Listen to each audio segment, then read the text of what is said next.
સાંભળ ને માં મેલડી, જો માં તારે લેવું જ હોય ને તો એક ગાય અમારું બધું સુખ લઈ લે, પણ આમ ધીમે ધીમે દુઃખ ન દે માં, નથી સહન થતું.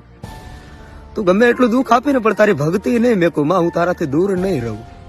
તારી ભક્તિમાં કદાચ મારે મોત આવી જાય ને, મારો મરવાનો દાડો આવી જાય ને, તો એ મને પહોંચ થાય માં, પણ તારી ભક્તિ નહીં મેકું માં.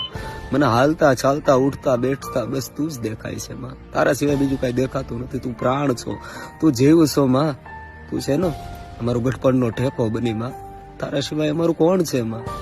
તું ભલે અમને લાડ નો લડાવ્યો, અમારે નથી મળી લાડ, અમારે નથી લડાવવા, અમારે કોઈ વસ્તુ કાંઈ નથી જોતું. બસ માં ખાલી ખમા કહી દઈ ને માં, એક વાર માથે ખાલી હાથ ફેરવી દઈ ને માં, તો એ બધું અમને મળી જાય. હૃદયના ભાવથી મારી તારો હાકલો સાંભળવા માટે છે ને માં, આ રુદિયો કાયમિકના માટે રાહ જોવે છે કે ક્યારે અમારી ભગવતી અમને હાકલો દે. મળી એ અમારા નસીબમાં નથી.